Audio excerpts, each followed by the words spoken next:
अख्तर साहब तस्लीम साहब के साथ हैं, जो उनके डेरा में रहता है वो पत्थर फेंक रहा था उनके गाड़ी पर, उस गाड़ी में मैं भी बैठा हुआ था। इसी बात को लेकर डिफरेंसेस हुआ। तब से मतलब कि आज तक मतलब अलग है। पहले कैसा रिश्ता था आपका? पहले अच्छा रिश्ता था, ये उनसे पूछ लीजिए।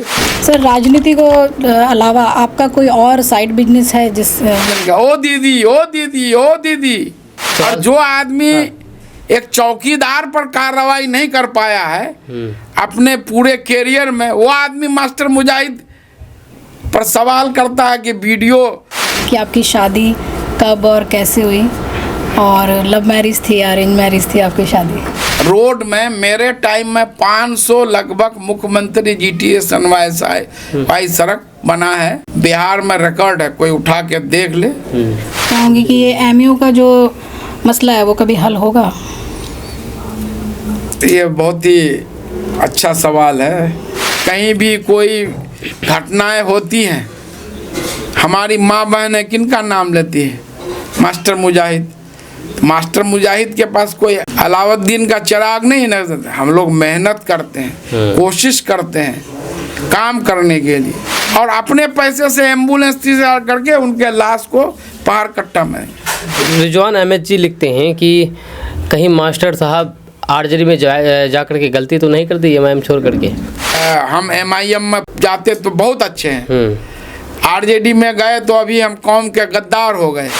आजकल देख रहे हैं एक नेताजी का कब का वो क्लिप है नहीं पता मुझे, वो चला रहे हैं कि बोले मैं वीडियो से लड़ाई लड़ रहा था, मास्टर मुजाहिद जो है ठेकेदारी करने के लिए बोले वीडियो से दोस्ती किया हुआ था, हमारी बात को बोले वहाँ तक ले आके पहुँचा था।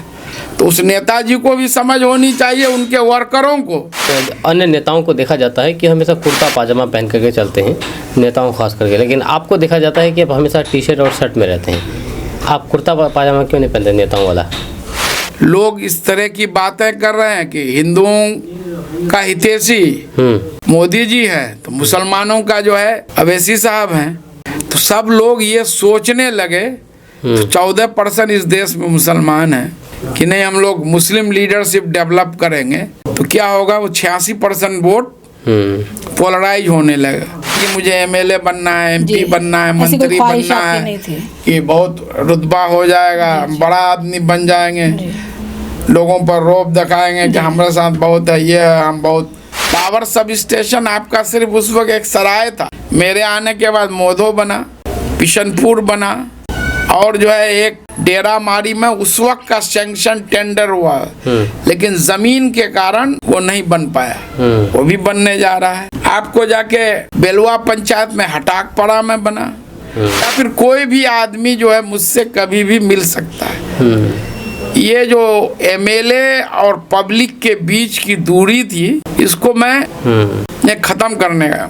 आपका किशनगंज कॉलेज ऑफ इंजीनियरिंग है, जिसको लोग 2020 में डिटेंशन सेंटर बता करके वोट लिए, अल्पसंख्यक आवासीय विद्यालय जहां अभी 560 मुस्लिम लड़के लड़कियां मुफ्त में तालीम, कपड़ा, खाना, दवाई, A to Z सब कुछ फ्री, किताब, कॉपी, सब चीज फ्री है। लोग होता है कि हम एमएलए हैं तो क्यों मास्टर कहेगा, ऐसा कोई लोग प्यार से अभी भी लोग आपको मास्टर ही बोलते हैं, सब लोग जानते हैं। अभी भी नीतीश कुमार जी मास्टर साहब बोलते थे, अच्छा। जब भी आए तेजस्वी जी भी अभी तो नए नए जुड़े हैं, अभी 4-5 मीटिंग हुई है तो मास्टर साहब बोलते हैं। तो स्वागत है आपका दोस्तों केडीबी लाइव में। केडीबी पॉडकास्ट की आज दूसरा एपिसोड है जिसकी हम लोग आज शुरुआत करने वाले हैं। आज हमारे साथ बहुत ही फेमस सीनियर लीडर, अपने काम से लोगों के दिलों में छा जाने वाले कोचा धमन के पूर्व विधायक, पूर्व जदयू नेता, वर्तमान आरजेडी नेता मास्टर मुजाहिद आलम साहब। आज हम इनसे विभिन्न मुद्दों पर बात करने वाले हैं। केडीबी पॉडकास्ट की आज के इस एपिसोड में मास्टर मुजाहिद साहब से राजनीतिक, सामाजिक, उनके जीवन से रिलेटेड सभी तरीके की बातें आज हम करने वाले हैं, तो आप हमारे साथ एंड तक बने रहें। तो चलिए शुरू करते हैं आज के इस पॉडकास्ट को। सर आपका बहुत बहुत स्वागत है केडीबी लाइव के इस केडीबी पॉडकास्ट में। और सबसे पहले हम आपका शुरुआती जीवन के बारे में जानना चाहेंगे, आपके बचपन और शिक्षा के बारे में। आपका भी बहुत बहुत शुक्रिया फिरदौस गनी साहब और आपकी टीम का कि आपने इस पॉडकास्ट के एपिसोड में मुझे बुलाया। मैं कोचाधामन प्रखंड के कैरी बीरपुर गांव में 27 दिसंबर 1969 27 दिसंबर को पैदा हुआ। इब्तदाई तालीम घर पर ही, फिर 5 क्लास तक की पढ़ाई मध्य विद्यालय कैरी बीरपुर, जो कि बहुत ही पुराना मिडिल स्कूल है। पहले 5 क्लास तक वहाँ पर होता था? जी, 7 तक 1901 में जिसकी बुनियाद रखी गई थी। फिर 5 के बाद 1980 में मैं इंसान स्कूल आया और 1980 से 1985 तक इंसान स्कूल किशनगंज, जो उस वक्त बिहार ही नहीं हिंदुस्तान में एक मशहूर एजुकेशनल इंस्टीट्यूशन था। डॉक्टर सैयद हसन पद्मश्री जो उसके बानी हैं, उनसे हम लोगों को बहुत कुछ सीखने का मौका मिला। तो इंसान स्कूल से आपने मैट्रिक की है जी। तो 6 क्लास से मैट्रिक तक इंसान स्कूल से आपकी पढ़ाई हुई। तो ये शुरुआती पढ़ाई हुई, उसके बाद फिर आपकी फिर उच्च शिक्षा कहाँ से हुई? तो उस वक्त जो है 10th में ही मैट्रिक का बोर्ड होता था। उससे पहले 11 क्लास तक मैट्रिक बोर्ड होता था। और उस बार जो 1985 के बिहार बोर्ड में, उस वक्त पूर्णिया जिला था, मैं टॉपर था, कोसी कमिश्नरी का टॉपर था। और तो बिहार में स्कूल ही नहीं बल्कि कोसी कमिश्नरी का? जी। अच्छा, उस वक्त पूर्णिया जिला था, कोसी कमिश्नरी था हम लोग का, और बिहार में 10वां स्थान था। उस बेसिस पर उस वक्त जो है इंडिया के बेस्ट कॉलेजों में से एक पटना साइंस कॉलेज में मेरा दाखला हुआ। वो नंबर बेसिस पर वहाँ एडमिशन होता था। जिसका जब ज्यादा नंबर आएगा उसी को लिया जाएगा। तो मेरिट टॉप क्या रैंकर्स का बिहार का। अच्छा। वहाँ से ISC पास किए। फिर वहाँ से जो है पटना यूनिवर्सिटी, पटना कॉलेज, वहाँ मैं जो है BA सोशियोलॉजी ऑनर्स जो है मैं दाखला लिया। और उसके बाद जो है वो तो इस नियत से ये किया था, मेरे वालिद साहब की ख्वाहिश थी, तो जितना पढ़ाई में मेरा लगन था शुरू से, तो कि बेटा को हमको IAS ऑफिसर बनाना है। अच्छा, वालिद साहब की ख्वाहिश थी? जी, मेरे वालिद साहब मरहूम अल्लाह जमीलुर रहमान साहब, जो हेड क्लर्क थे, किशनगंज से रिटायर हुए। उससे पहले कई जिलों में अपनी सेवा दिए थे। किस विभाग में थे क्लर्क? जनरल जो है जिला में। अच्छा। उससे पहले SDO में थे, ऑफिस में थे। तो अलग अलग जिलों में वो रहे हैं। आखिर में किशनगंज से रिटायर किए। अब तो वो इस दुनिया में रहे नहीं। तो UPSC IAS करने के गर्ज से फिर मैंने ISC के बाद BA में एडमिशन लिया। और इसी दरमियान एक घटना हुई, जो नवीन वर्मा किशनगंज के DM थे, हम लोग पटना कॉलेज के स्टूडेंट थे, और पोठिया में बाहर राहत के लिए लोगों पर गोली चली, कई लोग मारे गए। उसके विरोध में जो स्टूडेंट्स थे हम लोग किशनगंज, अररिया, पूर्णिया, कटिहार के, उस वक्त एक ऑर्गेनाइजेशन चलता था पुकार नाम से। हाँ, पूर्णिया कटिहार, मतलब यही 2 जिला था। चारों जिला है ना अभी, तो उस वक्त 2 ही जिला था। 2 जिला था, पूर्णिया और कटिहार। जी। तो हम लोग प्रोटेस्ट मार्च निकाले पटना कॉलेज से लेके डाक बंगला चौराहा पर जाके हम लोग रोड जाम कर दिए। वहाँ से गोली चलाने के विरोध में? जी। जी। फिर वहाँ से कुछ लोगों को ले आ करके उस वक्त लालू प्रसाद यादव जी मुख्यमंत्री थे, तो उनसे हम लोग एक डेलीगेशन को मिलवाया गया। उन्होंने आश्वस्त किया और उस वक्त मरहूम सुलेमान साहब वो मंत्री हुआ करते थे। उसके बाद फिर वो डीएम जो है वहाँ से हटाया गया।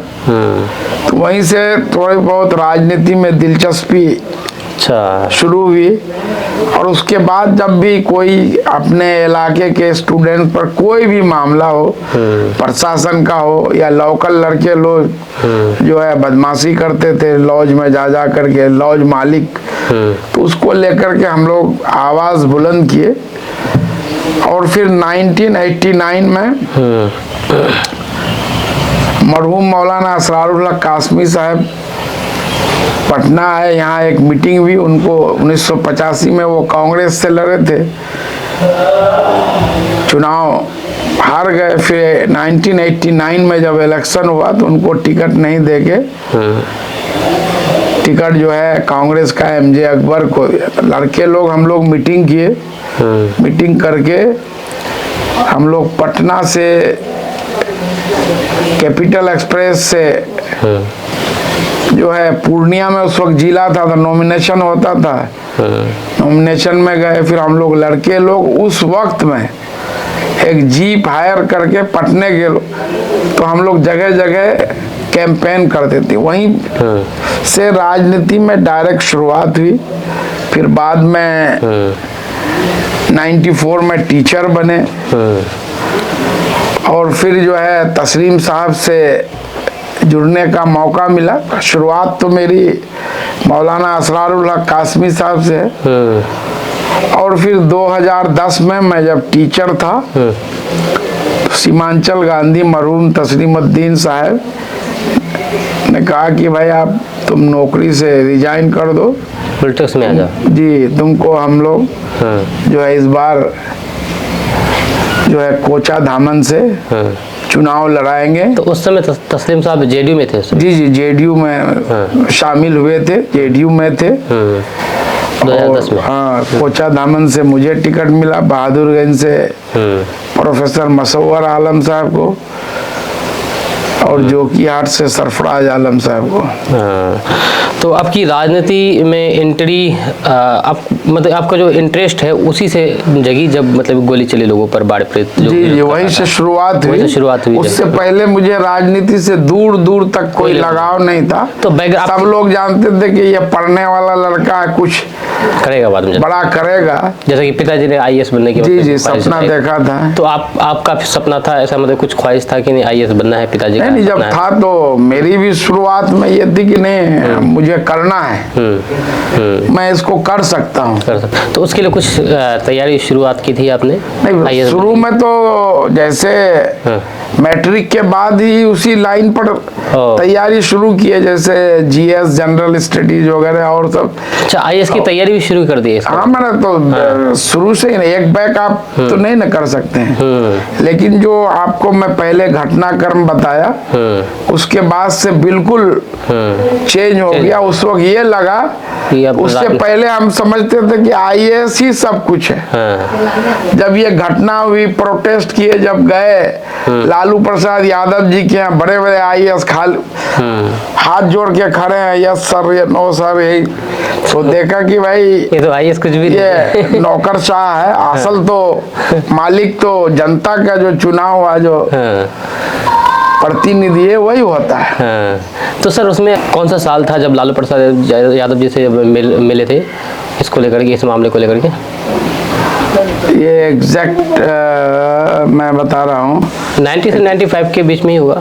जी, जब पहली बार मुख्यमंत्री लालू यादव, उसके बाद तो फिर राबड़ी देवी मुख्यमंत्री बनी, उसी समय था 90 के बाद। तो आप फिर पॉलिटिक्स में आपका इंटरेस्ट जगा, फिर आप नौकरी फिर कैसे करने लगे? फिर नौकरी जैसे टीचर्स का बीपीएससी से बहाली हुआ था, तो मैं उसके लिए फॉर्म भी नहीं भरा था। अच्छा, कुछ मेरे साथी लोग भर दिए।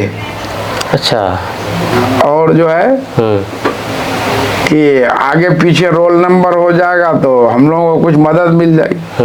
पहले पीटी हुआ था, उसके बाद फिर मेंस हुआ, और जब लिस्ट आया तो मधेपुरा शायद जो हम लोगों का ये सेंटर था मेंस का, तो हमारे रूम में, छोटा रूम था, 20 आदमी थे हम लोग, तो उसमें से 19 आदमी फाइनली सेलेक्ट हो गए, एक आदमी का नहीं हो पाया। अच्छा अच्छा। तो फिर नौकरी घर वाले बोले और लोग भाई ज्वाइन कर लो, तो ज्वाइन कर लिए। ज्वाइन कर लिए। फिर नौकरी में बहुत दिन तक, कितना दिन तक आप नौकरी में सेवा? नौकरी में तो 16 साल ऐसे कहने को। अच्छा। लेकिन उसमें बहुत दिन तक लिव विदाउट पे में रहे, मेडिकल में रहे, बहुत दिनों तक सस्पेंड भी रहे। सस्पेंड भी रहे? जी जी। सस्पेंड किस लिए रहे?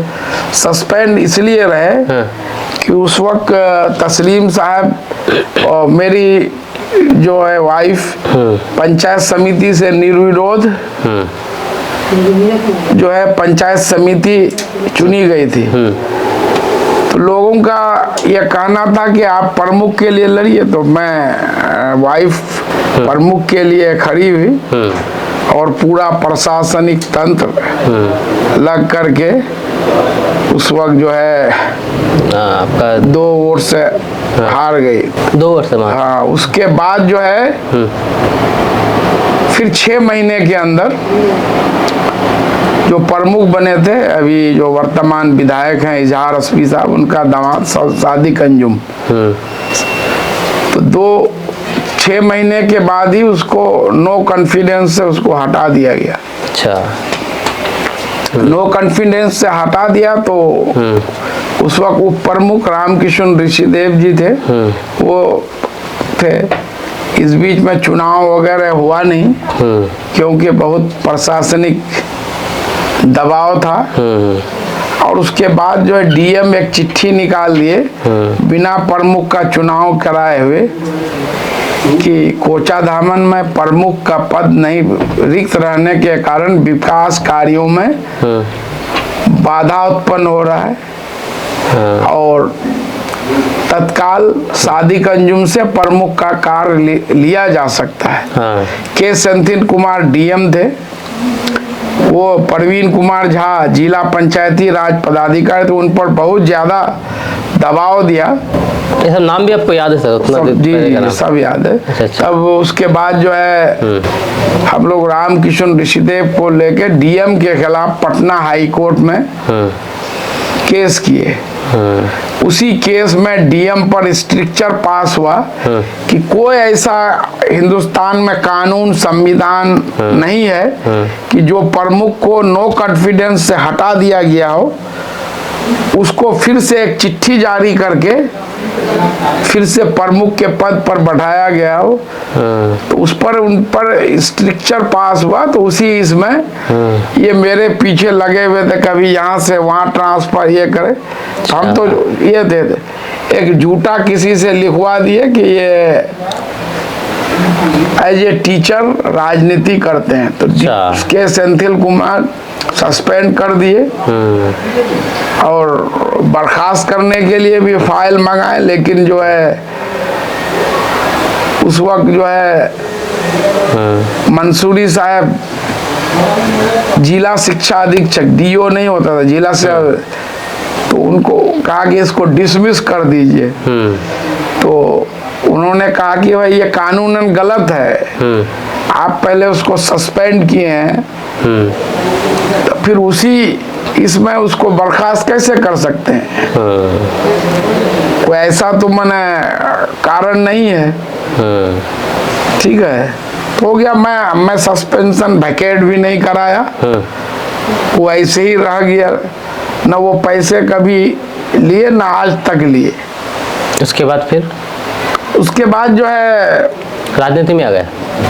नहीं, उसके बाद जो है फिर 2010 तक मैं फिर ये लोग अपने से सस्पेंशन जो है वैकेट हुआ 2010 नहीं सॉरी 2004 में। हाँ, और 2010 तक जो मिडिल स्कूल कचकची पारा एकदम बंगाल, वहाँ एकदम सीमा पर, वहाँ बिहार खत्म होता है, वहीं पर बंद स्कूल था खोलने के लिए। फिर वहीं से मैं जो है नौकरी से रिजाइन किया। नौकरी से आप रिजाइन किए, उसके बाद आप राजनीति में आए। तो तस्लीमुद्दीन साहब के कहने पर, मतलब कि आप कहा जाए, क्योंकि आपको तो पहले से राजनीति में इंटरेस्ट था ही, लेकिन उनके कहने पर आप रिजाइन किए, उसके बाद फिर आप राजनीति में। वो आश्वस्त किए, जो सही बात है वो पूरी तरह से कि नहीं, आप उस वक्त टिकट के लिए बहुत सारे लोग दावेदार थे, तो आपको यकीन था कि मतलब टिकट मिलेगा ही उधर, मान चले हम इतना बड़ा रिस्क लेते हैं? नहीं, वो वहाँ बात कर चुके थे। अच्छा। माननीय मुख्यमंत्री नीतीश कुमार जी से, और बहुत सारे लोग उस वक्त टिकट की रेस में थे। कोचाधामन के जितने लोग हैं अभी, चाहे वर्तमान विधायक हो मरहूम बबलू साहब हो, और साहब भी रेस में से उस समय? जी, वो भी दावेदार थे। अच्छा।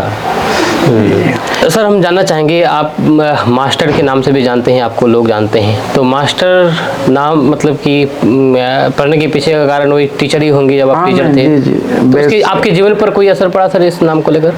नहीं, कोई नहीं। हमको बहुत लोग होता है कि हम एमएलए हैं तो क्यों मास्टर कहेगा, ऐसा कोई लोग प्यार से अभी भी लोग आपको मास्टर ही बोलते हैं? सब लोग जानते हैं। अभी भी नीतीश कुमार जी मास्टर साहब बोलते थे, आज अब भी आए, तेजस्वी जी भी अभी तो नए नए जुड़े हैं, अभी 4-5 मीटिंग हुई है, तो मास्टर साहब बोलते हैं। तो ये आपका टैग क्या लगता है आपको कि रहेगा ये हमेशा? रहेगा, कोई दिक्कत थोड़े है। मास्टर कोई गलत चीज थोड़े है। समाज के लिए, समाज को बदलने के लिए सबसे बड़ा जो है किरदार मास्टर्स का, माँ बाप के बाद मास्टर का होता है। ये अलग बात है कि मास्टर में मैं उतना अच्छा मास्टर जो होता है पढ़ने पढ़ाने वाला नहीं था।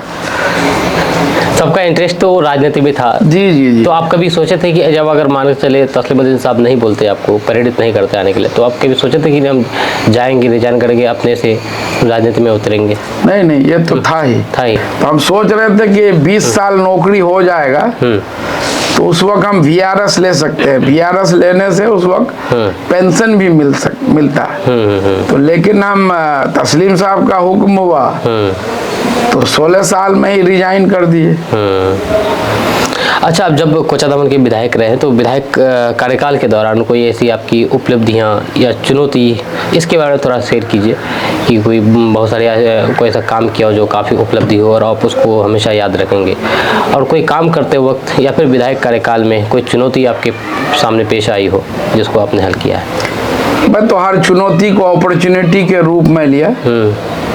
हर चुनौती को अपॉर्चुनिटी के रूप? जी, क्योंकि हम जब इंसान स्कूल में पढ़ते थे तो पद्मश्री डॉक्टर सैयद हसन का ये बराबर कहते थे, if you are not having problems you are missing an opportunity for growth. अगर तुम समस्याओं से नहीं गिरते हो, संघर्ष करते हो, तुम आगे बढ़ने का एक अवसर खोज देते। ये तो मेरे दिमाग में डॉक्टर सैयद हसन नहीं बदले, इसलिए चुनौतियों को मैंने हमेशा अवसर में बदलने के लिए संघर्ष किया और कामयाब भी रहा। तो लोगों को भी मतलब कि चुनौती स्वीकार करना चाहिए, उसको अपॉर्चुनिटी के तौर पर देखना चाहिए, अगर आप निश्चित रूप से। बिल्कुल। तो चुनौती से घबराना चाहिए। बहुत सारे लोग हैं जो चुनौती पेश आते हैं सामने में तो घबरा जाते हैं, और बहुत सारे लोग हार भी मान जाते हैं उस चुनौती से। नहीं, उससे चाहे किसी भी दुनिया में महान लोग हैं, उनका बायोग्राफी आप पढ़ लीजिए। सबके सामने में चुनौतियां हैं। जो घबरा गया तो वहीं से बैक हो गया, जो उसका सामने किया वहां से बहुत आगे निकल गए। अच्छा, कोई ऐसा काम आपके कार्यकाल के दौरान जो आपको गर्व महसूस करता हो? मेरा तो अनेकों सैकड़ों काम है जो मैं प्राउड फील करता हूँ। पहला काम, जब मैं एमएलए बना, आप भी उसी क्षेत्र से ताल्लुक रखते, बिल्कुल।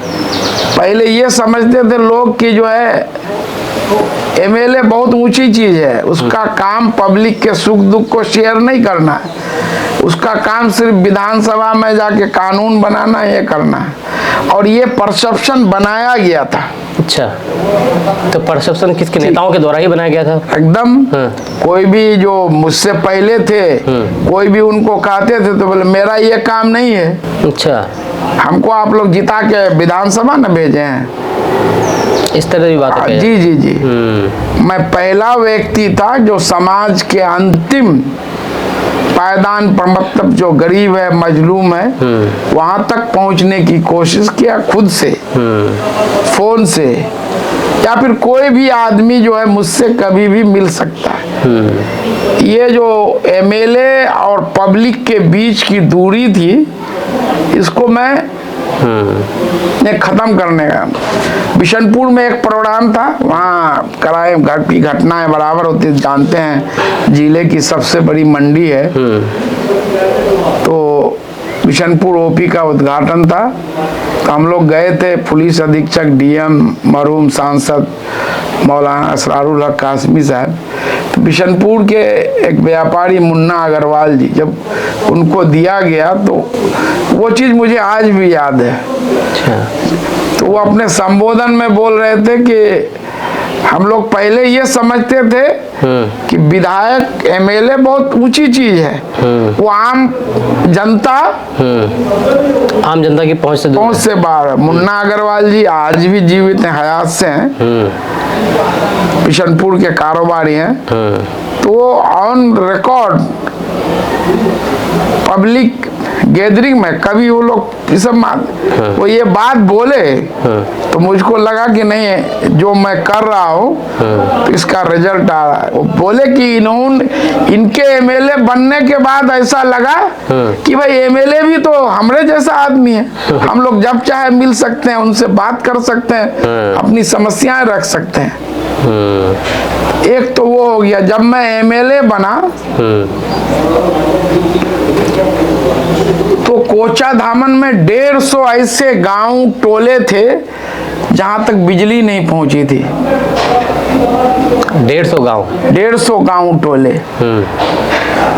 और किशनगंज के 6 पंचायत में 50, कुल 200। जब मैं लिस्ट मंगाया तो जो उस वक्त सर्वे हुआ था उसमें ये गांव टोले थे ही नहीं। अच्छा, बात समझ रहे हैं? तब मैंने फिर विजेंद्र यादव जी भी ऊर्जा मंत्री, उनसे मिलके लगातार प्रत्यय अमृत साहब जो अभी बिहार के चीफ सेक्रेटरी बने हैं, वो ऊर्जा विभाग के सीएमडी थे, उनसे अच्छा लगाव था। तो मिल करके फिर से सर्वे करके उन गांव का नाम आपको डलवाया और वहाँ बिजली पहुँचाया। जैसे मेरे ही पंचायत में बच्चा डोरिया एक गांव है, बिजली नहीं पहुँची थी। मिल्लत नगर, जिसको खटिया टोली पहले कहते थे, वहाँ बिजली नहीं थी। मेरे गांव में भी बिजली, आपके गांव में भी बिजली नहीं थी। पावर हाउस झाटीबाड़ी में भी बिजली नहीं थी। उसी तरह बच्चा सरोवरा में भी बिजली नहीं थी। राजा मोहरा में भी बिजली नहीं थी। मैं बता रहा 150 गांव में। तो वो गांव सर्वे में छूट गए थे, हम लोग देखे, और सब गांव में बिजली। और फिर बिजली में उतना ही नहीं, विजेंद्र यादव जी बोले एक सेंट्रल ग्रिड बनना है, उसके लिए जमीन चाहिए 25 एकड़। तो हम लोग कोशिश किए, बहुत लोग ये भी कर रहे थे कि हम लोग जमीन नहीं देंगे, जैसे गोपाल जी है, बारामसिया के अमीन है। तो उस वक्त लग रहा है कि सरकार फ्री में जमीन लेगी। जब जमीन को एक्वायर किया गया तो इतना मुआवजा मिलने लगा कि बाद में दूसरे लोग भी कहने लगे कि सब बलवाही जमीन, कि मेरी भी जमीन ले लीजिए। आज वहाँ सेंट्रल ग्रिड 500 करोड़ से बना है, वहीं से पूरे जिले को बिजली जा रही है। और अब पूर्णिया जिले का जो है पैसा ब्लॉक वगैरह जो बोलान पावर, उसको भी बिजली वहीं से ही जाएगी। कहाँ पर ये बना है? बारामसिया में सेंट्रल ग्रिड। उसी के बगल में वहीं से भी बिजली जाती है। अच्छा। उसके बगल में सिंघिया चकंदरा में स्टेट ग्रिड, वही वो भी मेरे ही कार्यकाल में, उसके लिए भी हमने कोशिश किया। पावर सब स्टेशन आपका सिर्फ उस वक्त एक सराय था, मेरे आने के बाद मोदो बना, बिशनपुर बना, और जो है एक डेरा मारी में उस वक्त का सैंक्शन टेंडर हुआ, लेकिन जमीन के कारण वो नहीं बन पाया, वो भी बनने जा रहा है।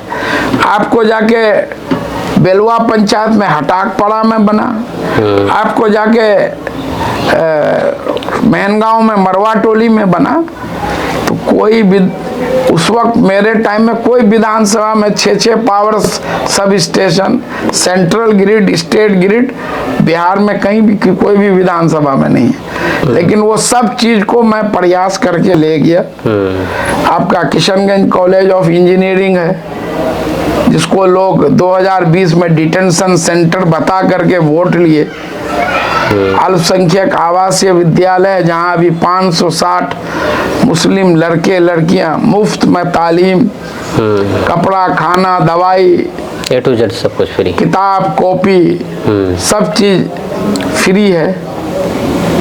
आपका DB50 सड़क आपके गांव से जाता है, पहले 34 किलोमीटर।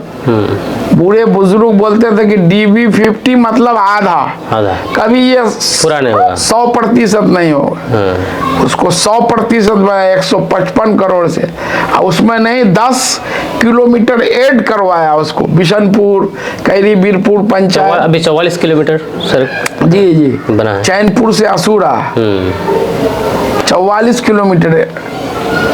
और उसके अलावा मस्तान चौक से बरबट्टा, जिसको लोग मौत का सड़क बोलते हैं। जी, मौत का सड़क क्यों बोलते हैं उसको? इसलिए कि इतना संकीर्ण रोड था कि आए दिन एक्सीडेंट होता था। अच्छा अच्छा। निशात मुजफ्फर साहब जो सरपंच है कमल, बराबर कहते थे, वो फेसबुक में लिखते थे कि ये मौत का सफर है, मौत का सड़क है। माने एक गाड़ी जाने, दूसरा गाड़ी कच्ची में नीचे उतर जाएगा, बराबर दुर्घटनाएं होती थी, इसलिए उसको लोग मौत का सड़क कहते। तो उसको अभी चौड़ा भी किया गया रोड में? जी जी, चौड़ीकरण मेरे ही टाइम में, इतना बड़ा बड़ा दुर्गापुर घाट में पुल, झांगी दिघी घाट में पुल, सबको कनेक्ट करने का काम किया। अच्छा सर, ये हम एक चीज जानते हैं। और उसके अलावा रोड में मेरे टाइम में 500 लगभग मुख्यमंत्री GTS अनवाई सड़क बना है, बिहार में रिकॉर्ड है, कोई उठा के देख ले। कोई ऐसा गांव टोला आपके सराय में, न उत्तर टोला में रोड था, न दक्षिण टोला में था, न नदीपाल टोला में था, न झाटीबाड़ी में था, न गरगांव में था, न सारोगोरा में था, न बच्चा सारोगोरा में था, न राजा मोहरा में था, न कोलबाड़ी नरकली में था, कहीं भी रोड नहीं था। आज सब जगह पक्की सड़क पहुंचाना, इतना सड़क बना दिया कि अभी वर्तमान जो लोग हैं, मरम्मती भी सब सड़क का नहीं हो, जबकि सरकार का यह पॉलिसी है 5 साल में पूरा होने पर उसको फिर से मरम्मत करना है। जिस गांव का नाम आपने गिना है वो मेरे अपने आंखों देखा है, सही बात बोल रहे हैं। पहले बिल्कुल सड़क नहीं था, मेरे गांव में भी इतना कीचड़ मतलब कि पार होकर जाना पड़ता था। सर, हम जानना चाहेंगे कि बहुत से लोग कह रहे हैं कि विधायक जी का फंड 5 करोड़ होता है, मतलब तो क्या 5 करोड़ में ही काम होता है आप लोगों जो अपने काम गिनाए, या फिर 5 करोड़ से एक्स्ट्रा भी काम किया जाता है उसमें? 5 करोड़ नहीं, अभी तो 4 करोड़ है। 4 करोड़ हाँ, हम लोगों के वक्त में पहले 2 करोड़ था, फिर 3 करोड़ हुआ। तो ये तो अच्छा, आप लोगों के वक्त में 2 करोड़ था? नहीं, 2 पहले 2, फिर बाद में बढ़ के 3 करोड़। 4 करोड़ रुपया तो ऊंट के मुंह में जीरा का फौरन, एक कहावत नहीं है, वो है। आप सिर्फ विधायक रहेंगे, आप कोई विधायक हो, उसको 4 करोड़ मिलेगा। और जो लोग मेहनत करते हैं, लगे हुए रहते हैं, दौड़ते हैं फाइल के पीछे, वो जो है सैकड़ों करोड़ का काम करवा। 4 करोड़ से भी मतलब कि प्लस काम किया जा सकता है विधायक जी कर मेरे तो खुद के 2015 से भी तो 2200 करोड़ का काम है। 2200 करोड़ का? जी जी जी। अब बोलते हैं बोल्डर पिचिंग, मेरे टाइम में कितना बोल्डर पिचिंग हुआ है। बारहमसिया के पास देखिए 10 करोड़ का बोल्डर पिचिंग, सिंगिया चकंदरा के पास देखिए। ये जो 2017 के बार में वो जो है कट गया था आपको, जो महानंदा पुल का पश्चिमी और उत्तरी तटबंध उसको पूरा को बोल्डर पिचिंग करवाए। अच्छा सर, आपने आरजेडी ज्वाइन की है, तो आरजेडी में कुछ आपको खासियत दिखती है जिसकी वजह से आपने आरजेडी ज्वाइन की है? क्या खासियत है? अब मैं उसको विस्तार से बताता हूँ आरजेडी में खासियत क्या है नहीं है। मैं 15 साल तक जनता दल यूनाइटेड में रहा और नीतीश कुमार माननीय मुख्यमंत्री से मेरे करीबी रिश्ते थे। तो इससे पहले भी ट्रिपल तलाक हो, सीए कानून पर मैं आप देखे होंगे कि हम रोड पर आए, पार्टी में रहते हुए भी सभी जगह धरने में गए। और फिर 19 दिसंबर 2019 को हजरत मौलाना वली रहमानी रहमतुल्लाह अलैह के की सदारत में एक 13 जो मिल्ली कौमी तंजीमों को लेके उसमें एमएलसी खालिद अनवर साहब का भी रोल था, मीटिंग करवाए। 1.5 घंटे तक मीटिंग हुई। उसके बाद मुख्यमंत्री नीतीश कुमार ने आश्वस्त किया कि यहाँ पर एनआरसी नहीं लागू होगा, एनपीआर 2010 के तर्ज पर होगा जो मनमोहन सिंह के टाइम में। उसके बाद जो है सीए पर जो कोर्ट का फैसला होगा वो माना जाएगा। और फिर वो मीडिया में आके नीतीश जी बयान दिए। उसके बाद जब विधानसभा सत्र शुरू हुआ, बीजेपी के साथ रहते हुए भी वो सर्वसम्मति से प्रस्ताव पारित हुआ कि बिहार में एनआरसी लागू नहीं हुआ, असेंबली में भी और काउंसिल में भी। तो उस वक्त के नीतीश कुमार अलग थे। लेकिन जब वक्फ संशोधन कानून पहली बार अगस्त 2024 में पार्लियामेंट में पेश हुआ तो हम लोग सब लोग अपनी आवाज़ बुलंद किए। जो उसमें विवादास्पद पहलू थे लिख के दिए, बार बार सभी लोगों से मिले, जेपीसी को दिए। हम लोगों को लगातार आश्वस्त किया गया कि इसमें जो आप लोगों की चिंता है उसको दूर कर दिया गया, ऐसा कुछ भी नहीं है। अच्छा, इवन के एक तरफ पर कहा 5 अप्रैल को भी ये धोखा हुआ। पार्टी के शीर्ष नेतृत्व जितने मुस्लिम लीडर्स थे बुला के कहे कि आप लोगों को 6 को प्रेस कॉन्फ्रेंस करके बताना है कि इस कानून से जो है सब चिंताओं को दूर कर दिया, इससे कोई नुकसान नहीं है। मैं उस पर प्रेस कॉन्फ्रेंस का बायकॉट कर दिया, नहीं गया। आपको भी बुला गया था कि प्रेस नहीं, बुलाया गया था पार्टी में, बुला सारे लोगों को, मैं नहीं गया।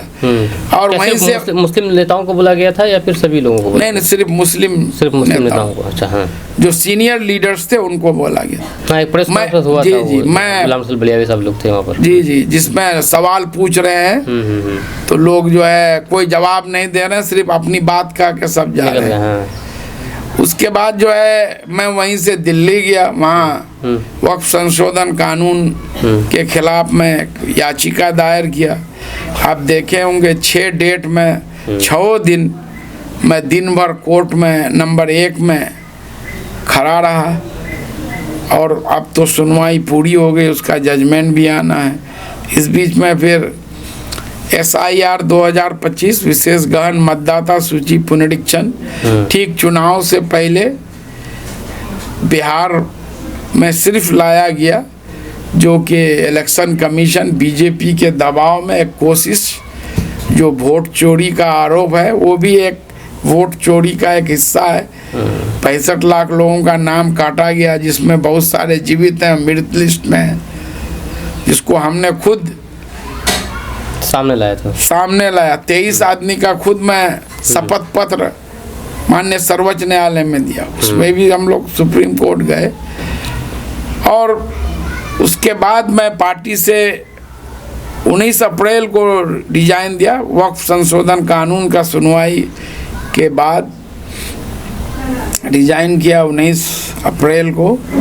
और उसके बाद 3 महीना से अधिक वक्त तक जनता के बीच कोई भी चौक चौराहा फुटपाथ पर जो सब्जी बेचता उनसे भी मिला, उनकी भी राय जानी। तो राय अलग अलग था, लेकिन ज़्यादातर लोगों की चिंताएं थी कि बीजेपी जिस तरह से लगातार कानून लेके एक कम्युनिटी को टारगेट करने के लिए कर रही है, तो इसको रोका जाना चाहिए। और तब उसको रोकने के लिए जब देखा मैंने, तो भाई दो ही बिहार में है, या तो इंडिया गठबंधन या एनडीए, यही दोनों के बीच पिछले बार भी मुकाबला था। मात्र 12 से 14 हजार वोट इंडिया गठबंधन को कम मिला, एनडीए को मिला, तो नीतीश जी फिर से मुख्यमंत्री बन गए।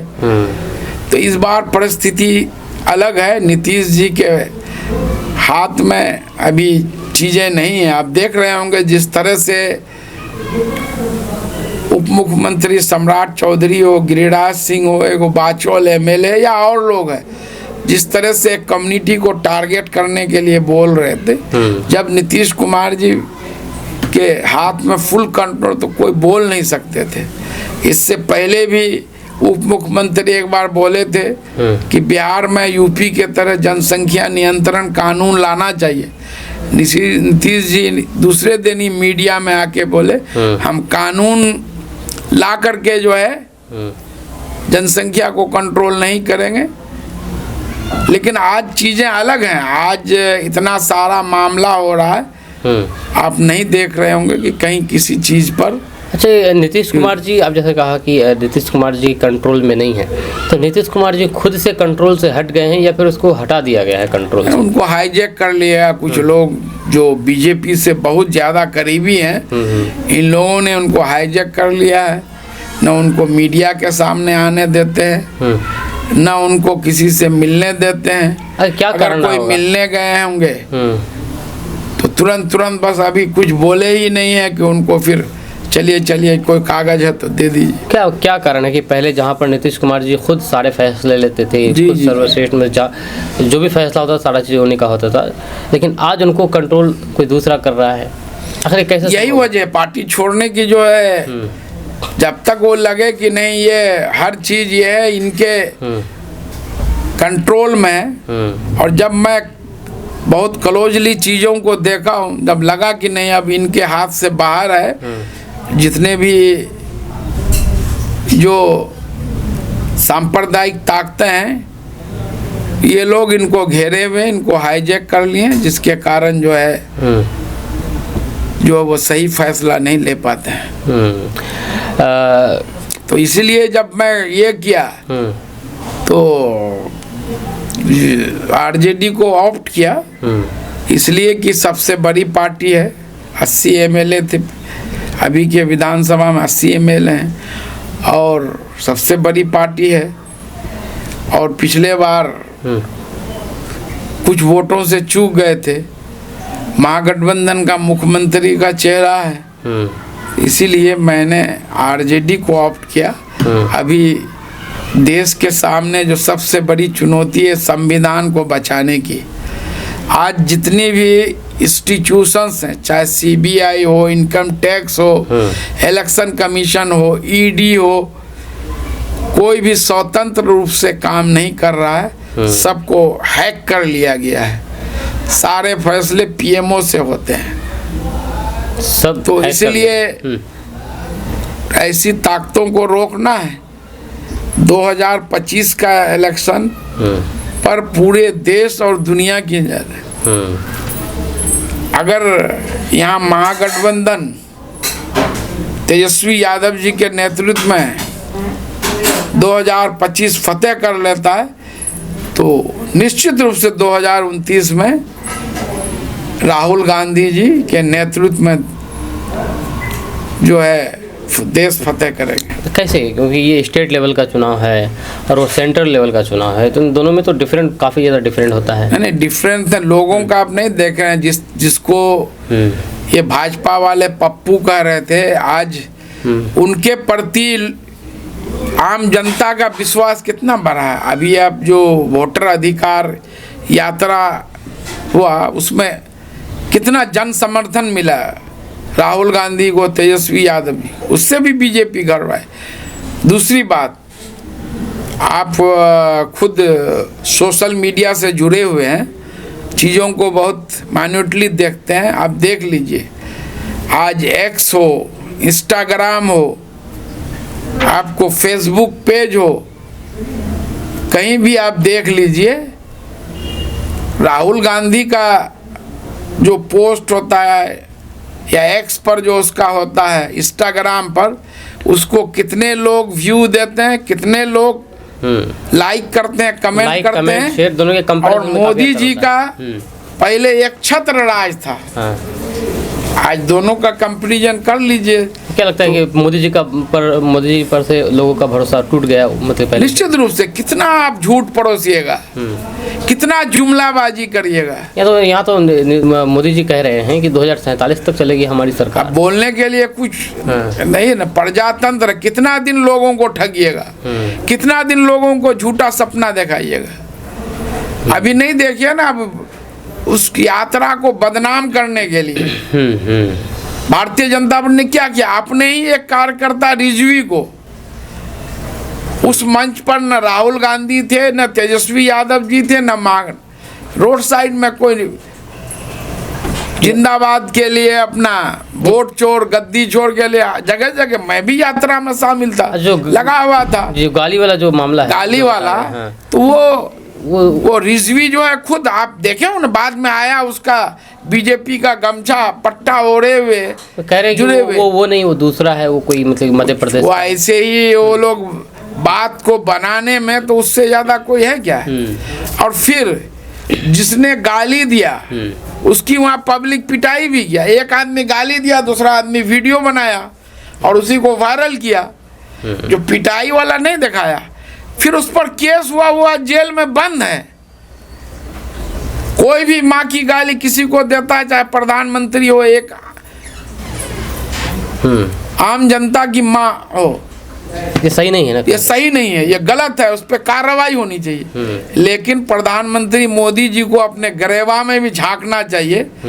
आपने सोनिया गांधी, राहुल जी की माँ को जर्सी गाय का 50 करोड़ का गर्लफ्रेंड कहा, और किन किन शब्दों का तो उनकी माँ नहीं है।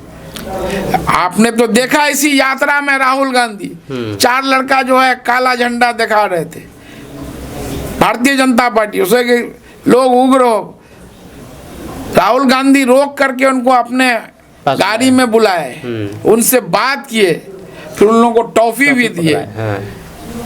तो वहाँ राहुल गांधी को देख लीजिए, मोदी जी को देख लीजिए, अंतर है ना। आपने ममता बनर्जी के लिए, जो एक राज्य की मुख्यमंत्री हैं, माननीय मुख्यमंत्री हैं, उनको कैसे आपने संबोधन किया, ओ दीदी, ओ दीदी, ओ दीदी। तो दीदी, तो भाई आप दीदी कहना गलत कहाँ है? हैं? दीदी कहना गलत, हुटिंग करना, प्रधानमंत्री हुटिंग करेंगे कि नहीं का, ये गलत है। दीदी कहना आप सम्मान से बोलिए, ममता दीदी बोलिए, ओ दीदी, ओ दीदी। सर, समाज में बहुत सारी बुराइयां फैल रही है, खास करके देखा जाता है तो नशाखोरी और इसी तरह से जातिवाद और नफरत की राजनीति हो रही है अक्सर। तो इसमें नेताओं को और युवाओं की क्या भूमिका होना चाहिए इससे निपटने के लिए? इसमें सबकी भूमिका है। कोई नशे का जो प्रकोप अभी बढ़ा है काफी पूरे देश में, और हमारा इलाका इससे अछूत, सूखा नशा, तो इसको रोकने के लिए पब्लिक अवेयरनेस, सब गार्जियन को अपने बच्चों पर ध्यान देना होगा कि मेरे बच्चे कहाँ जा रहे हैं, किनके साथ उठना बैठना है, क्या कर रहे हैं, रात को घर लौट रहे हैं तो किस स्थिति में। जब तक गार्जियन अवेयर नहीं होंगे, जनता अवेयर नहीं होगी, तब तक सिर्फ प्रशासन के भरोसे हम लोग चाहेंगे कि इसको कंट्रोल करें। मैं नहीं समझता हूँ कि ये पॉसिबल है। इसलिए चाहे समाज सेवी हूँ, जनप्रतिनिधि हूँ और गार्जियन, तो सबको मिल के और प्रशासन के साथ काम करना पड़ेगा। ऐसे जहाँ भी रैकेट है, नेक्सस है, उसकी सूचना पुलिस तक देनी होगी, प्रशासन तक देनी होगी, ताकि उस पर ठोस कदम उठाए। सर, नफरत की और जातिवाद हो, धार्मिक हो, इस तरह की राजनीति होती है। तो क्या लगता नहीं कि कभी इस तरह की राजनीति खत्म हो पाएगी हमारे मतलब देश से? नहीं, अब धीरे धीरे लोग जागरूक हो रहे हैं, लोग अवेयर हो रहे हैं कि देश को इससे कितना नुकसान हो रहा है। आज महंगाई चरम पर है। अनफॉर्चुनेटली आज जो है रुपये का मूल्य डॉलर के मुकाबले में 88 रुपये के पार चला गया है। जब 68 रुपये मनमोहन सिंह के टाइम में था तो मोदी जी का 2014 का स्पीच सुन लिए, क्या कर रहे थे, प्रधानमंत्री की नाकामी है। आज जो है सबसे नीचे स्तर पर चला गया है। तो आज मौन धारण किए हुए जो लोग 30 रुपया लीटर पेट्रोल का वादा कर रहे थे, उनके भी मुंह से जो है बोली नहीं निकल रहा है। जो काला धन लाने की बात कर रहे थे वो भी काले धन पर चुप हैं।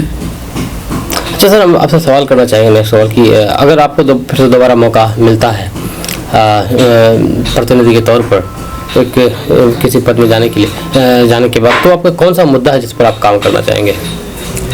सबसे बड़ा मुद्दा सीमांचल के लिए मैं बोला ना, जो युवाओं का पलायन जो देश के अन्य भागों में हो रहा है, अपने घर परिवार को छोड़कर वो रह रहे हैं, तो उसको रोकने के लिए यहाँ पर कोई ठोस पहल होनी चाहिए, नीति बननी चाहिए।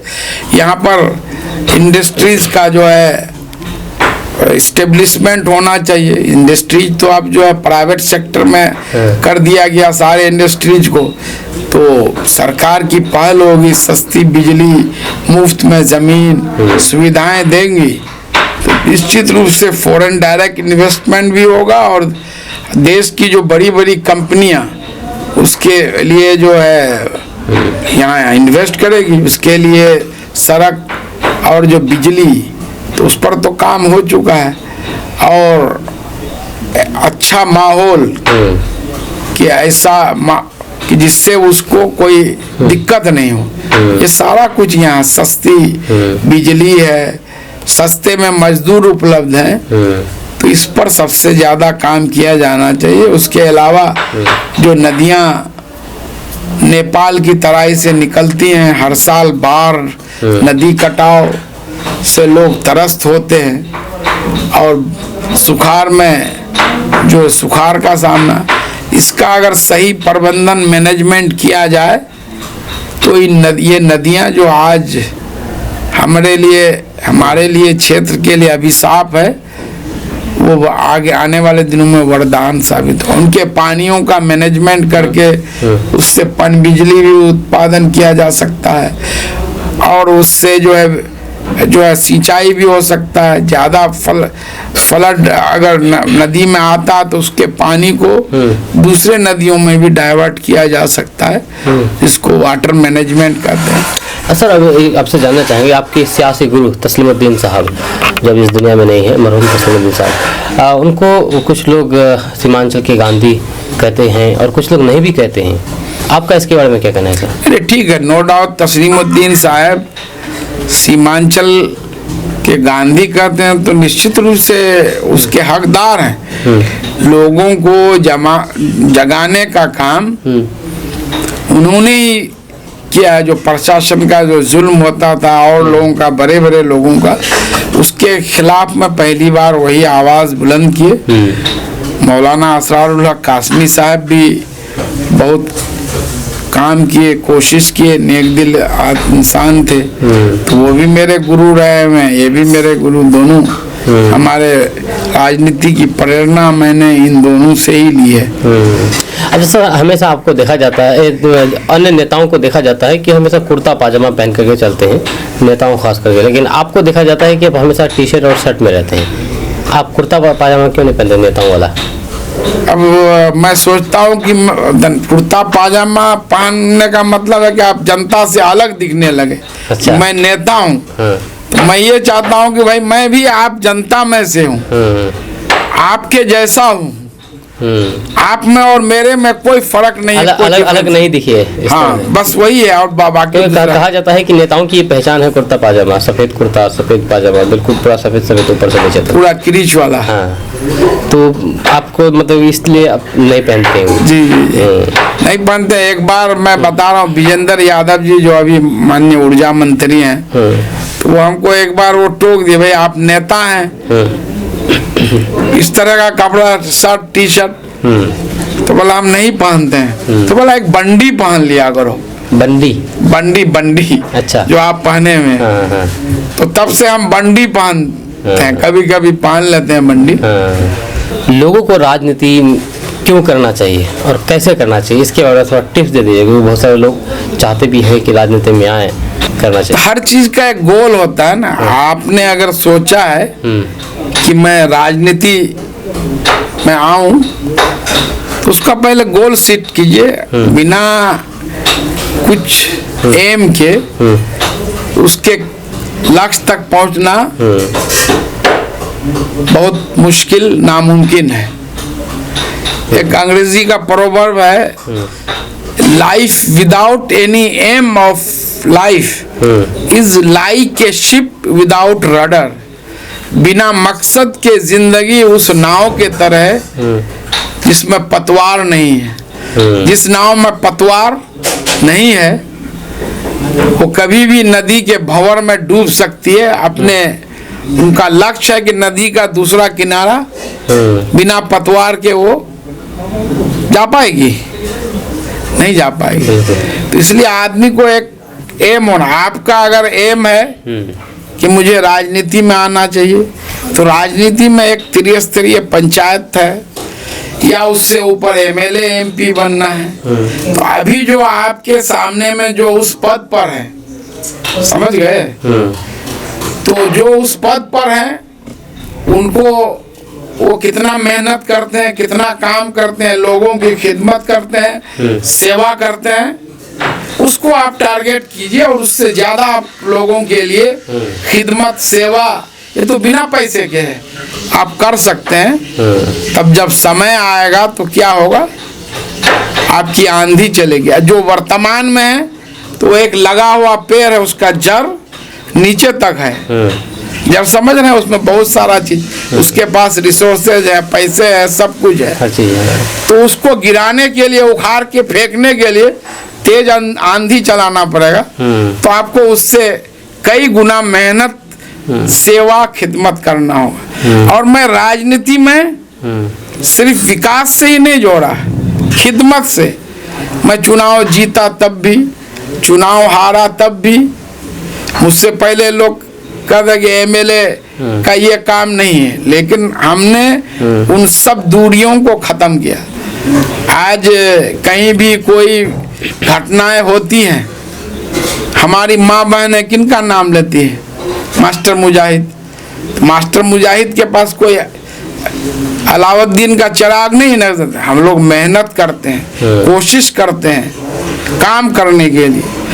तो हम लोगों ने कोई भी अगर राजनीति में आए तो उसको अपना काम के भाव से, खिदमत के सेवा के भाव से, आप जो सामने आपका जो टारगेट है उसको आप उखाड़ फेंक सकते। जो वृक्ष है आप उसको आंधी चला के, तो आंधी आप अपने काम के बेसिस पर, अपने खिदमत के बेसिस पर बहुत सारा काम बिना पैसे के आप लोगों के लिए कर सकते हैं। हम लोग हार भी जाते हैं तो 5 साल 24 घंटे जनता के लिए तैयार रहते हैं, कोशिश करते हैं।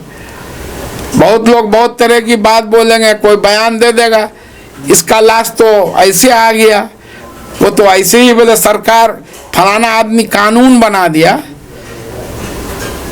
तो ये व्यक्ति है, मैं थोड़े कहता हूं कि सिर्फ हम ही लाते, कोई भी कोशिश करेंगे ला सकते हैं। अभी मंजूर साहब डेथ किए तेगरिया के, अभी 2 महीना पहले 1 जून को डेथ किए थे वो। 29 जून को उसका डेड बॉडी आया, वो सुसाइड कर लिए थे, उनका डेड बॉडी लटका हुआ मिला था। जो कफील के वो ड्राइवर थे, पहले तो वो बोला कि हम डेड बॉडी भेजने का खर्च दे देंगे। जब हम लोग कोशिश किए, बूढ़ी मारी के सभी अनवर को पावर ऑफ अटॉर्नी दिए, वो इनकार कर गया। एनओसी मिले, हम खर्च नहीं, खर्च 2 लाख रुपया आ रहा था लास्ट, 5,000 रियाल सिर्फ एमबीसी का वो इन्वॉल्वमेंट फीस है और टिकट वगैरह सब। घर वाले बोले कि जो है हम लोग इतने पैसे नहीं ये कर सकते हैं, दिक्कत है, पैसे भी लगते हैं लाने में, तो लगता नहीं है। तो बाकी जो कंपनी में काम करता है तो वो देते हैं। तो इनका जो है, तब हम लोग इनका जो है इनकम सर्टिफिकेट 1 लाख से कम का भेजे एमबीसी को, लेटर लिख के, उनकी माँ और बीवी के तरफ से, वालिद साहब तो उनके हैं नहीं। और फिर वहां से ICWF एक फंड होता है, इंटरनेशनल कम्युनिटी वेलफेयर फंड, उसके तहत उसका जो फीस और किराया से पटना भेजे, पटना से एम्बुलेंस का किराया मैं दिया। और लोग क्या बोलेंगे कि फलना आदमी तो विधानसभा में बोला था, तो बोले कानून बन गया है, ऐसे ही लाया था। उसी चक्कर में अमोर में डवाबाड़ी का एक डेड बॉडी, उनकी माँ बहन रो रही थी, मास्टर मुजाहिद के 91 मास्टर मुजाहिद, जो प्रकाश खबर है अमोर का, वहाँ न्यूज चला, हम गए, सारी बातें हुई। दूसरे दिन नेताजी के लोग बोले नहीं डीएम साहब बिना चिट्ठी लिखे दे, चिट्ठी लिख के दिए तो कई महीना बाद लाश आया। और ये कोई कुछ भी बोल देंगे। तो इसके लिए और उसी तरह मुस्तकीम का लाश, उस वक्त 4 लाख रुपए खर्च आ रहा था, वो तो सबके पास गए थे, उसका भी ICWF से आया था डेड बॉडी, कितने दिन बाद लापता था, एक हॉस्पिटल में मरा हुआ पड़ा हुआ था, एजेंट उसका पैसा ठग लिया। और अभी जो है खुद कटामटा पंचायत फतेहपुर गांव में का एक लड़का कुवैत में तरह फांसी के फंदे से लटका हुआ मिला, एहसान बाबू, नगरी परवा गांव है। कई दिन में, 5 दिन 6 दिन में लाश आया। हम भी कैसे आया? तो कुछ लोग और बोल जो रहे हैं है देखिए, बोलने के लिए तो कुछ भी पटना से बनाना पड़ता है और कुछ नहीं करना पड़ता है, कोई प्रोसेस ठीक है, एफिडेविट बनाना पड़ता है, एक आदमी को चुनना पड़ता है, पावर ऑफ अटॉर्नी देना पड़ता है। अब अगर मंजूर साहब वाले में अगर नहीं होता तो 2 लाख रुपया इनके परिवार को देना पड़ता। पावर ऑफ अटॉर्नी तो एक आदमी को बनाना ही पड़ता है। तो एहसान बाबू का लाश तो इसी साल कितने दिन में आया, 5 दिन 6 दिन में आया कुवैत से। पटना से हम दिए, अभी फिरदौस बाबू का पिछले महीने आया, अलता दिलकश बाबू का, सॉरी दिलकश बाबू, कमलपुर पंचायत अलता का। हमारे पास तो सैकड़ों मिसाल है, यही नहीं कहीं भी मर गया, आपको जो है सूरत हो, हैदराबाद हो, दिल्ली हो, मुंबई हो, चाहे कोचा दामन का हो, टेरागाछ का हो, पोठिया का हो। अभी पोठिया में भी, सॉरी टेरागाछ, पोठिया में तो 2 है, पारकट्टा और फुलहरा से, जिसका कोई सहारा नहीं था। मुजीब जो लाजपत नगर थाने में रिक्शा चलाता ना, उसका माँ बाप है, और रोड किनारे वो मरा हुआ था। लड़के लोग जो है कोई उसके बगल में नहीं आ रहे थे, तो पुलिस उठा के ले गई कि जाएंगे तो हम लोगों से पूछताछ करेगा। हमको कॉल किया ठाकुर का लड़का, हम दानिश साहब को सिंगिया भेजे और अपने पैसे से एम्बुलेंस करके उनके लाश को पारकट्टा में। उसी तरह फुलहारा में एक औरत डेथ कर गई, 5-6 लाख खर्चा हो गया दिल्ली में। लाश को लाने उनकी 2 बेटी, वो वीडियो भी आप देखे होंगे, वायरल है कि मोर माँ का आने दिलो तन त हमरा लालडू तन चारडू तन हंचा तसल्ली हो तन, हमरा बहुत अच्छा आवाज़ लगानो, कोई नहीं सुन ले।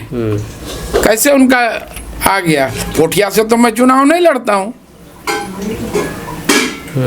उसके अलावा बोलिए भ्रष्टाचार पर आजकल देख रहे हैं, एक नेताजी का कब का वो क्लिप है नहीं पता मुझे, वो चला रहे हैं कि बोले मैं वीडियो से लड़ाई लड़ रहा था, मास्टर मुजाहिद जो है ठेकेदारी करने के लिए बोले वीडियो से दोस्ती किया हुआ था, हमारी बात को बोले वहाँ तक ले आके पहुँचाता है।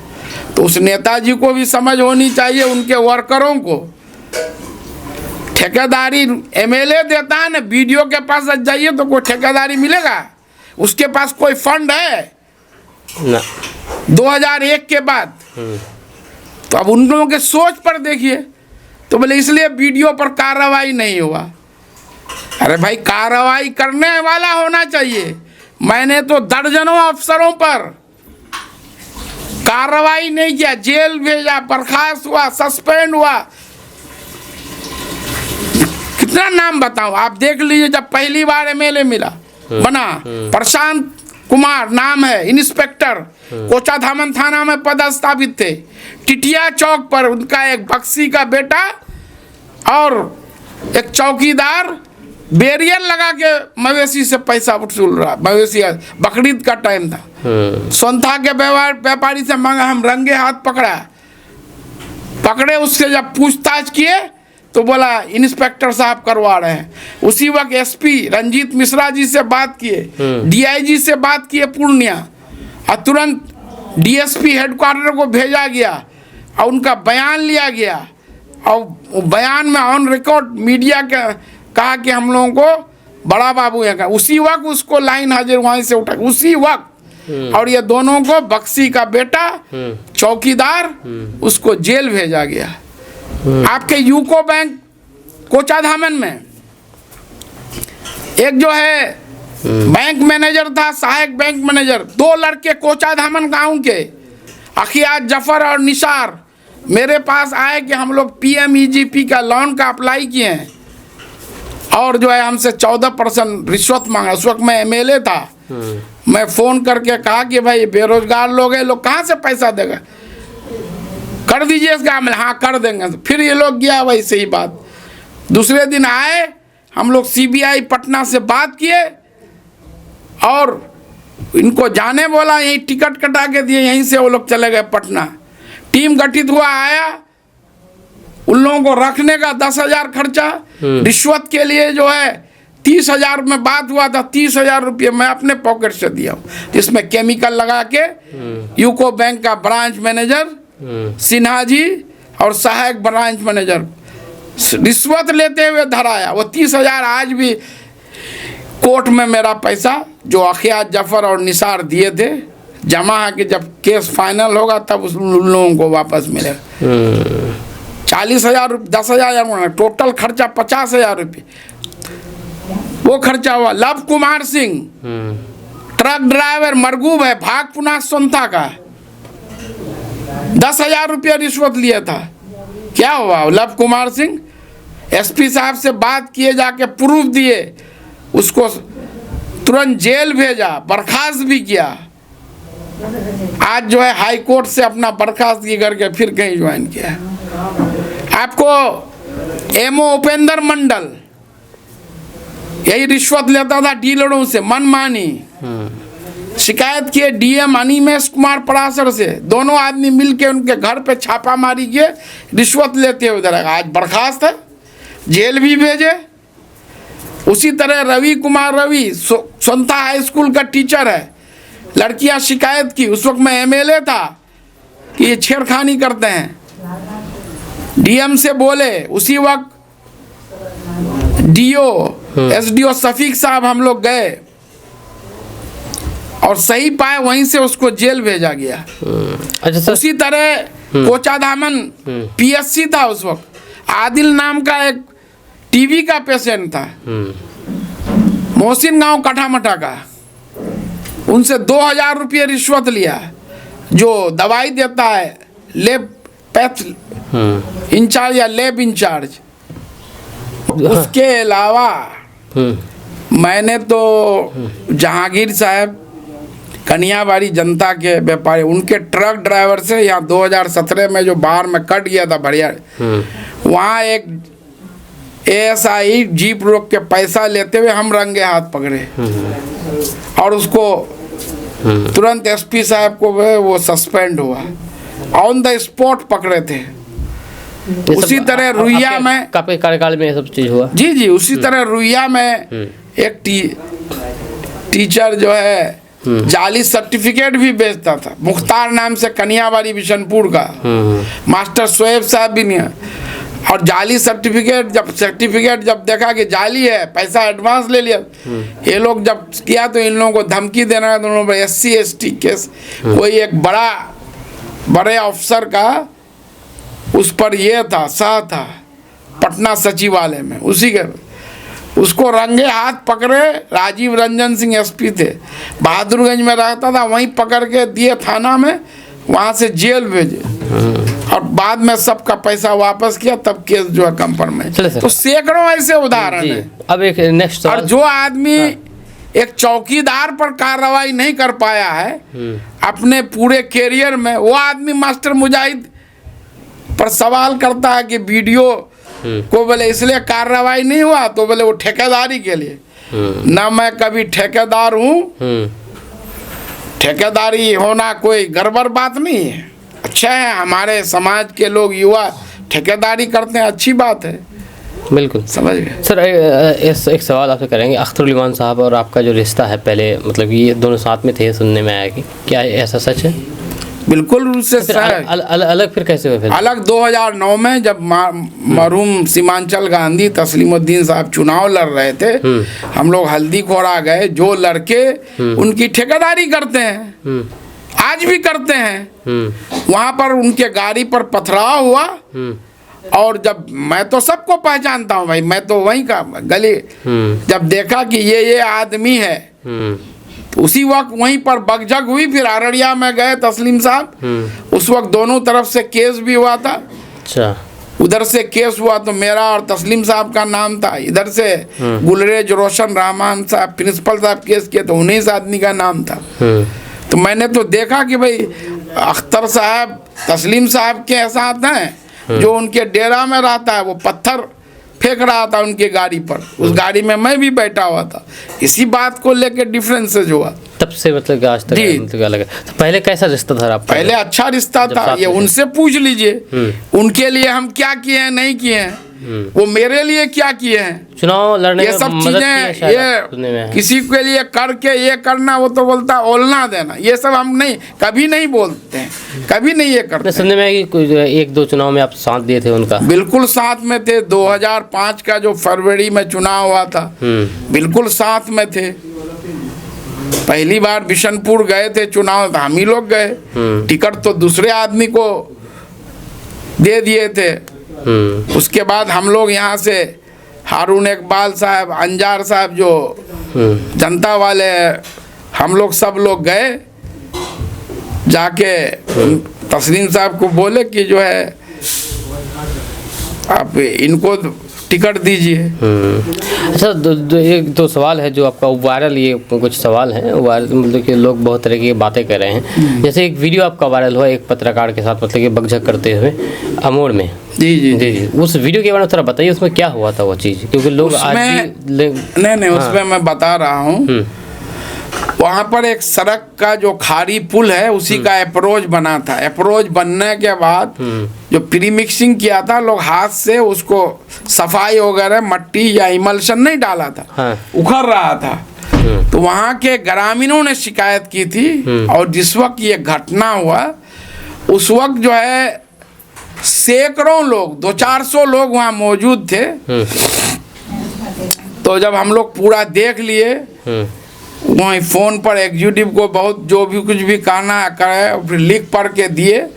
जब हम लोग उस अप्रोच से पुल पर आए तो कुछ लोकल पत्रकार, उसमें से एक का नाम मुझे मालूम है, श्रवण कुमार, सीमांचल टीवी साथ उसका है, वो नौजवान भी उस वक्त वहाँ मौजूद था, और कई सारे पत्रकार थे।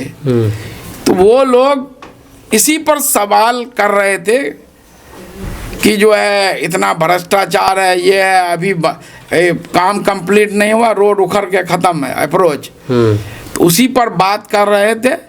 तो वो लड़का बिना अमन पीछे से गया, अब देखे होंगे, ऐसे माइक बीच में, वो पूरा वीडियो में माइक बीच में घुसा के हमको बोलता है आप जो है MIM को BJP का B टीम बोलते हैं। उसके बाद उसका माइक देखे होंगे, हम अपने हाथ से उसको साइड करके ला करके उधर साइड कर दिए, गुस्से में, जो भी बात है। तो उसके बाद हम लोग रखे, तो उसके बाद जो है उनका मोबाइल वगैरह भी जो लोग थे छीन लिए थे, जो सही बात है, मोबाइल वगैरह भी छीन लिए थे। फिर हम जो है बाद में उनसे बात भी किए, मोबाइल जो मिला मैं मोबाइल ले लिया, मोबाइल भी वापस कर दिए। तो बस यही था। उससे पहले मैं उनको जानता था कि हर वक्त वो MIM ऑफिस में बैठे हुए रहते थे। लोगों ने मुझे बोला कि इनको विवाद करने के लिए भेजा गया। जो भी धक्का मुक्की हुआ है या जो कुछ भी हुआ, वहाँ स्थानीय लोग थे, कोई मेरे साथ लोग नहीं थे कि नहीं हम आदमी लेके गए थे। ग्रामीणों की शिकायत थी, मैं गया था निश्चित रूप से। और आप देखे होंगे बस उतना ही तक वो ये हमसे सवाल किया। हम कहे कि भाई यहाँ मीडिया वाले या हम लोग जो काम से आए हैं वो ना पूछिएगा। उस बिंदु पर पहले 1-2 सवाल पूछ लेते, या और लोगों से बात हो रही है बीच बीच में आप वहाँ और लोगों का लोगो लगा हुआ है, आप देख लेते हैं वीडियो में, तो ये बीच में घुसेड़ दिए। तो यही बात था, बाकी और कुछ नहीं था। और एक वायरल वीडियो और भी सर आपका जो काफ़ी ज़्यादा शेयर हुआ, एक सिंघिया वाला कौन सा ज़मीन वाला मामले पर बहुत सारे लोग थे और आप भी थे, वो क्या मामला था? क्योंकि उसके बारे में भी लोग बहुत तरह की बातें कर रहे हैं। सिंघिया में एक ज़मीन है, वहाँ डॉक्टर जावेद साहब का भी है, खरीदा हुआ, मेरा भी है, मेरे भांजा का है, भाई का, और बहुत सारे लोग। तो मेरे पार्टी की पार्टी ऑफिस में बैठक चल रही थी। तो घटना उससे पहले का है। जब मैं पटने में था तो मुझे मालूम हुआ किसी व्यक्ति ने वहाँ फाउंडेशन कर दिया, जमीन दलाल लोग ये करके। तो वो जो है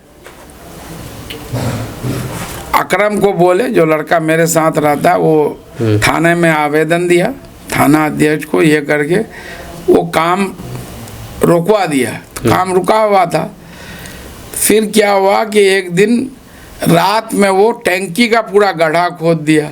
अच्छा, रात रात जबकि थाना से उसको काम रोक दिया गया है। ठीक है। तब जबकि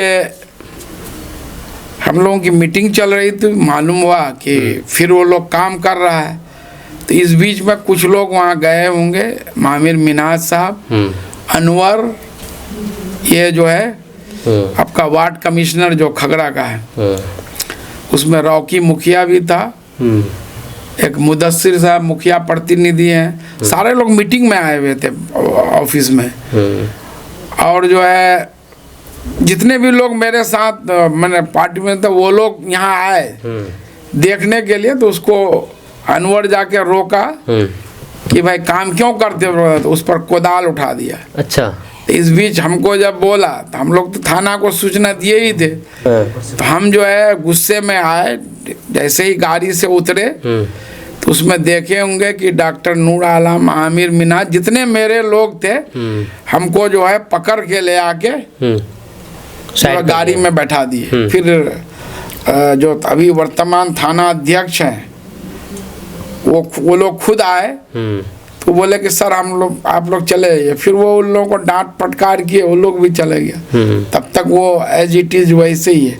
तो उसमें मेरा किसी से न कोई बात हुई है। मेरा पहले से थाने में आवेदन, जब मैं पटने में था,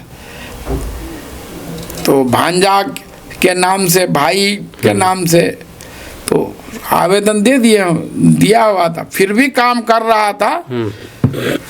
तब फिर ये लोग रोकने गया, इस पर जो कोदाल उठा दिया। तो हमको जब बताया तो हम गुस्से में जरूर आए थे। जैसे ही गाड़ी से उतरे, ये लोग सब लोग मेरे ही लोग हैं, वहाँ जिनको वीडियो में देखे, पकड़ के ठेल के हमको गाड़ी में लेके बैठा दिए कि आप यहाँ क्यों आए, आपको नहीं आना था। बात समझ गए। उसके बाद प्रशासन के लोग आए, तो आए कई बार। उसका जो जनता दरबार में बैठक भी, कहीं कुछ मामला है नहीं, बात समझ गए। वो दूसरा पार्टी जो लिया है, जिसका जमीनें नहीं है, उससे खरीद लिया है। अच्छा। 2 भाइयों का झगड़ा है, दिलीप मंत्री हैं और कौन लोग हैं, इन्हीं लोगों का।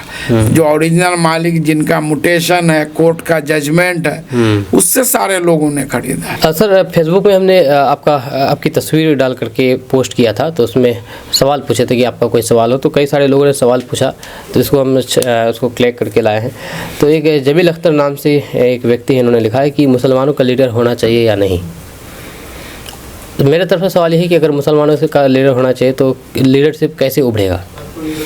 मुसलमानों का लीडरशिप हर पार्टी में उभरेगा, हर पार्टी में उभरेगा, क्योंकि ये कोशिश होनी चाहिए। लोकसभा में देखा जाता है कि पहले से कम और ज़्यादा मतलब कि सांसदों की वो संख्या। कब हो गया, कब से हुआ है? 2014 से हुआ है।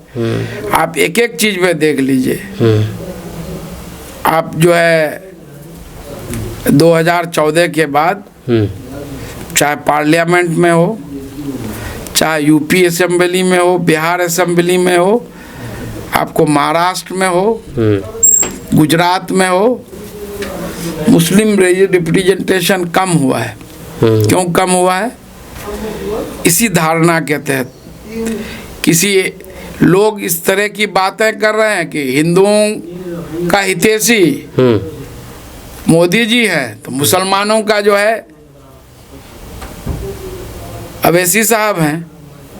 तो सब लोग ये सोचने लगे, तो 14% इस देश में मुसलमान हैं कि नहीं, हम लोग मुस्लिम लीडरशिप डेवलप करेंगे। ठीक है, तो क्या होगा? वो 86% वोट पोलराइज होने लगा, तब देश कहाँ खड़ा होगा? मेरा ये सवाल। मुस्लिम लीडरशिप नो डाउट उभरना चाहिए, तो कमी हर पार्टी में वो उभरना चाहिए। मुस्लिम लीडरशिप की कमी इसी वजह से हुई है, जैसे कि आपने कहा है 2014 के बाद हुई है। और धीरे जब से मोदी जी का और अवैसी साहब जो है लाइमलाइट में आए, तब से लीडरशिप। आप आंकड़े पर बात कीजिए, बिहार में ही देख लीजिए, उत्तर प्रदेश में देख लीजिए, महाराष्ट्र में देख लीजिए, अच्छा गुजरात में देख लीजिए। रिजवान अहमद जी लिखते हैं कि कहीं मास्टर साहब आरजेडी में जाकर के गलती तो नहीं कर दी एमआईएम छोड़ करके? नहीं, मैं कोई गलती नहीं किया हूँ। मैं जनता से जुड़ा हुआ हूँ, और जनता जब लोकसभा चुनाव के बाद ये आवाज़ आई जनता के तरफ से कि आप निर्दलीय होते तो आप जीत जाते। आपकी पार्टी क्योंकि बीजेपी के साथ अलायंस है, इसलिए हम लोग चाहते हुए भी वोट नहीं दिए। तो ये जनता की आवाज़ थी कि बीजेपी से लोगों को डर, भय, शिकायत है। तो जब बीजेपी से डर है तो उसको रोकने का ना काम करना है। अच्छा, ये रागिब राही जनता हाट ये लिखते हैं कि अगर मेरा सवाल मास्टर साहब और अख्तर साहब से है कि मेरा सवाल है कि मास्टर साहब और अख्तर साहब अगर एक प्लेटफॉर्म में हो जाते तो फिर बिहार में एक नया इनकलाब पैदा होता। ठीक है, एक साथ होने का बहुत सारे रास्ते हैं। अब एक साथ आने का ये रास्ता तो नहीं ना है कि आप जो है एक ही राजनीतिक पार्टी हो, एक ही राजनीतिक पार्टी में जाइए। आप जहाँ हैं वहाँ से लोगों के लिए काम है। मुझे जहाँ अच्छा लगा मैं वहाँ से काम करता हूँ। ऐसा थोड़े है कि जो है हम एमआईएम में पढ़ जाते तो बहुत अच्छे हैं, आरजेडी में गए तो अभी हम कौम के गद्दार हो गए, मुनाफिक हो गए। तो ये कहाँ राजनीति को कहाँ ले जा रहे हैं आप समझ सकते हैं। अच्छा सर, कई लोगों ने यही सवाल किया है, करीब 7-8 लोगों ने। इनमें से है मुर्शीद रहमानी, मोहम्मद मुशर्रफ, मुजम्मिल आलम, बिहारी बाबू सलमान, इंजीनियर सादिक रज़ा, सद्दाम पठान, तौसीफ़ खान। इन सब का एक ही सवाल है कि अगर राजद टिकट नहीं देते हैं तो क्या मास्टर साहब राजद में बने रहेंगे या फिर राजद से अलविदा कह देंगे, किसी पार्टी में ज्वाइन हो जाएंगे? राजनीति में मैं पद के लिए नहीं आया हूँ। एक बात आप पहले भी जनता की सेवा खिदमत के लिए वो काम तो मैं पहले ही कह चुका हूँ। जिस दिन मेरी सांस बंद होगी, जब तक चलने फिरने लायक हूँ, होश व हवास में हूँ, हम ये काम करते रहेंगे। इसको कोई भी दुनिया की ताकत नहीं रोक सकता है। सर, आपसे पूछना चाहेंगे कि आजकल के जो युवा हैं वो अपने भविष्य को बेहतर बनाने के लिए क्या कर सकते हैं? आप अपनी पर्सनल राय कुछ देना चाहेंगे इसके लिए? जितने भी युवा साथी हैं, पहले सबसे पहली बात तो भाई आपको वेल एजुकेटेड होना, अच्छी तालीम हासिल कीजिए और एक लक्ष्य गोल तय कीजिए कि मुझे पढ़ लिख करके क्या करना है। एक अच्छा इंसान बनना है, एक अच्छा अफसर बनना है, एक अच्छा डॉक्टर बनना है, या एक अच्छा इंजीनियर बनना है, एक अच्छा व्यापारी बिजनेसमैन बनना है, या एक अच्छा इंसान बनना है। तो ये तो आपका लक्ष्य होना चाहिए। आपने लक्ष्य चुना कि भाई मुझे बिजनेस करना है, तो उस फील्ड में आप कैसे आगे जा सकते हैं, उसके लिए कोशिश करनी चाहिए।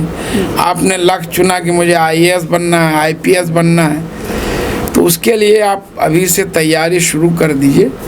एक मोटिव होना चाहिए, मोटिव होना चाहिए कि मुझे ये काम करना है, और अभी से आप उस गोल पर चलेंगे, उस एम पर, तो मैं समझता हूँ कि nothing is impossible in the world.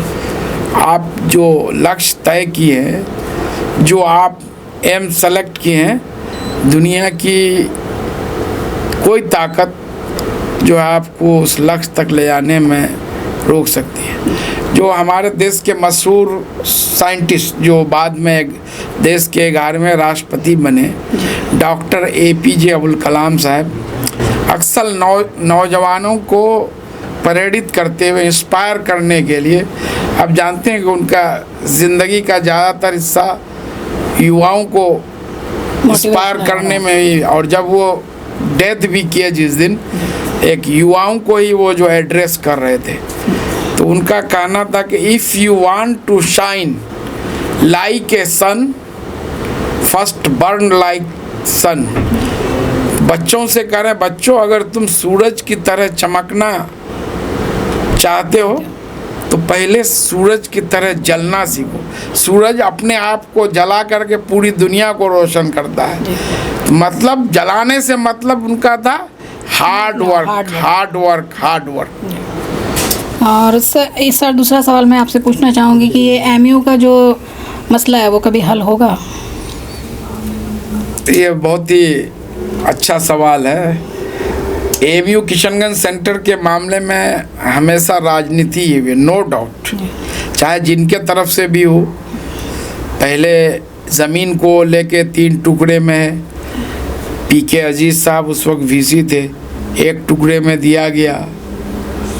उसके 2.5 साल बाद फिर जो है शिलान्यास हुआ, फंड सैंक्शन हुआ, लेकिन पैसे रिलीज नहीं हुए। 10 करोड़ रुपये रिलीज़ हुए, वो 3 दिसंबर 2015 को मोदी जी के गवर्नमेंट में। और जो 136.82 करोड़ जो एग्जीक्यूटिव कमेटी जो फाइनेंस जो ये किया था, सैंक्शन किया था, तो उसमें एक कंडीशन का during 12 5-year plan. 12 5-year plan 2012 से 2017 तक, ये 10 करोड़ रुपये जो मिले वो मार्च 2017 में खर्च हो गए। उसके बाद यूटिलाइजेशन सर्टिफिकेट भेजा गया, तब तक 12 प्लान लैप्स कर गया, प्लानिंग कमीशन ख़त्म हो गया, नीति आयोग आ गया। इस बीच एक नया मोड़ आया, समवन माझी परगना अभेन बैसी, एक संथाल ट्राइबल ऑर्गेनाइजेशन है जिनका एड्रेस पटना का दिया गया है।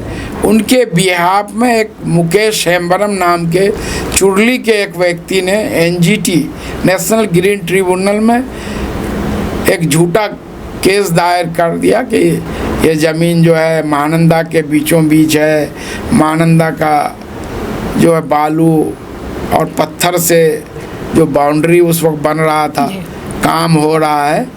और वो मामला लंबा चला, और मैं समझता हूँ कि 18 फरवरी 2019 को उसका फैसला आया NGT का। वहाँ जज रिटायर कर गए तो उस केस को ट्रांसफ़र करा दिया NGT मेन ब्रांच दिल्ली में। तो उस वक्त तक AMU जो पहला पार्टी था, उसके तरफ से लास्ट टू डेट में कोई अपेयर नहीं हुआ, ना पैरवी हुई। तो NGT का फैसला आया कि बिना NMCG national mission for clean Ganga के आप 224 एकड़ ज़मीन जो बिहार सरकार ने मुफ्त में दिया है, उस पर कोई कंस्ट्रक्शन वर्क नहीं कर सकते। तब से लेकर के वो मामला ऐसे ही है। जो NMCG जो राष्ट्रीय स्वच्छ गंगा मिशन नई दिल्ली एक ऑटोनोमस बॉडी है, तो बार बार जो क्वेरी करता है उसका जवाब रिप्लाई दिया जाता है, फिर वो ठंडे बस्ते में डाल देता है। नीयत सही नहीं है। इसके लिए पिछले दिनों मैंने माननीय सर्वोच्च न्यायालय में एक जो PIL जनहित याचिका दायर किया था। पहले मैं खुद पेटिशनर था, और जब जिस दिन डेट था, जब मालूम हुआ कि मैं एक पॉलिटिकल एक्टिविस्ट हूँ, किसी पार्टी से रिलेटेड हूँ, तो वकील के एडवाइस पर मैंने पेटिशनर चेंज कर दिया। जो मेरे सहयोगी हैं इंतखाब नईमी, वो अभी पेटिशनर हैं। तो हम लोग वहाँ भी, जब इधर से कोई उम्मीद नहीं, मैं सारे भी से PK अजीज़ साहब हो, ज़मीरुद्दीन शाह हो, तारिक मंसूर साहब हो, अभी जो मौजूदा मोहतरमा है, अभी 5 मई को सुप्रीम कोर्ट में डेट किया, 6 को मैं उनसे जाके मिला हूँ, नईमा खातून साहिबा से।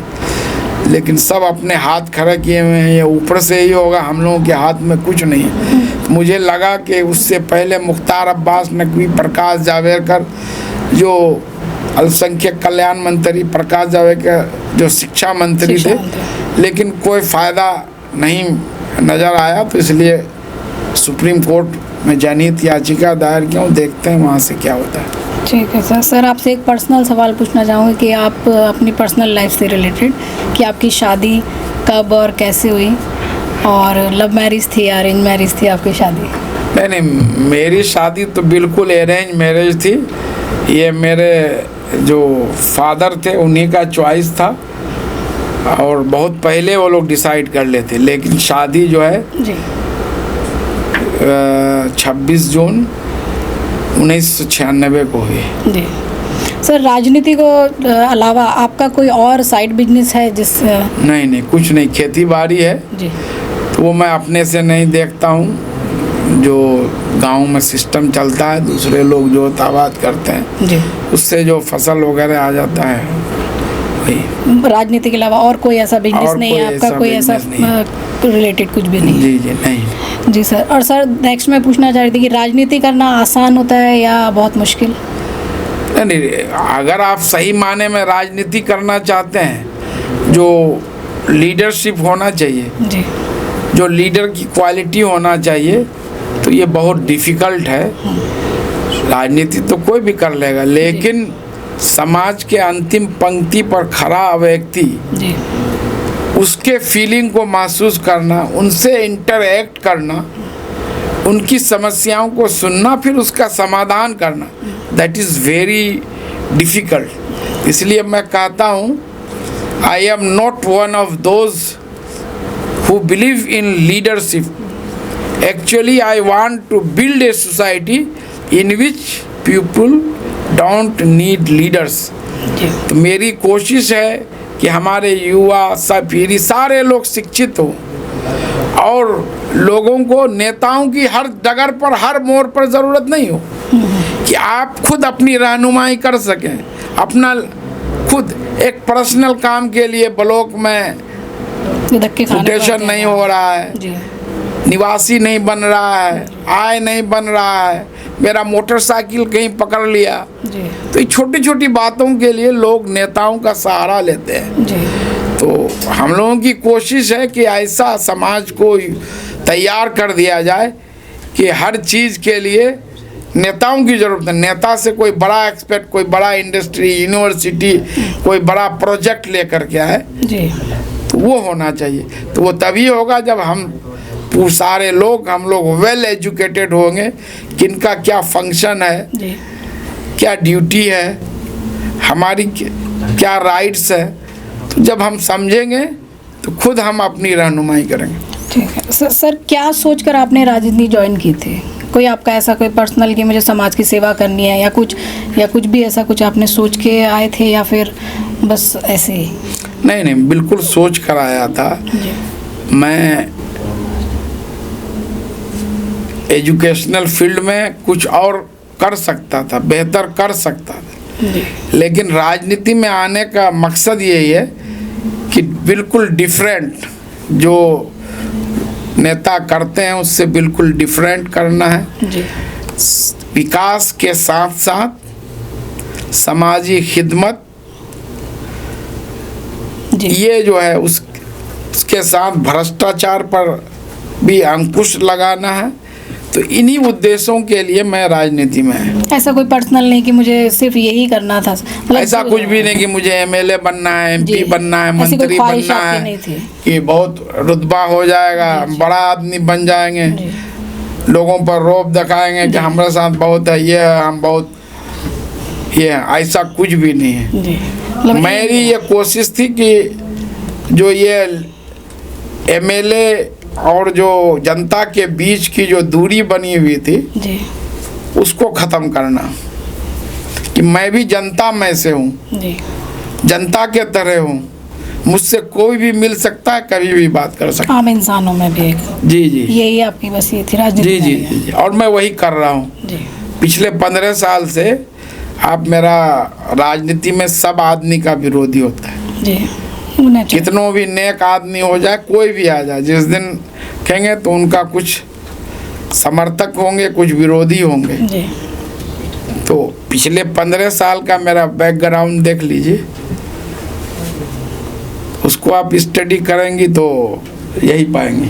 बहुत बहुत शुक्रिया सर आपका अपना कीमती समय देने के लिए। और हमने लगभग सारी बातें की हैं, चाहे आपकी पर्सनल से जुड़ी हुई जानकारी हो या फिर आपकी प्रोफेशनल जो काम से जुड़ी हुई राजनीति से, हर चीज़ से A to Z सामाजिक मुद्दों पर भी हमने बात की है। फिर भी आपका अगर कुछ क्वेश्चन हो तो आप नीचे कमेंट बॉक्स में कमेंट करके ज़रूर बताइए। जब भी मौका मिले ज़रूर हम पूछने की कोशिश करेंगे। इस वीडियो को यहीं पर एंड कर देते हैं, ये पॉडकास्ट यहीं तक समाप्त कर देते हैं। और KDB पॉडकास्ट का ये सेकंड पॉडकास्ट था। कैसा लगा आपको नीचे कमेंट बॉक्स में कमेंट करके ज़रूर बताइएगा। मिलते हैं नेक्स्ट वीडियो के साथ। मेरा नाम फिरदौस गनी है। तब तक के लिए जय हिंद, जय भारत। चलिए, बहुत बहुत शुक्रिया फिरदौस गनी साहब, और आपके साथ भारती फैज साहिबा, भारती फैजी जी, और आपकी पूरी टीम का कि इस इंटरेक्शन में कितना 1-1.5 घंटे बीत गए पता ही नहीं चला। बहुत बहुत शुक्रिया। बहुत बहुत शुक्रिया सर।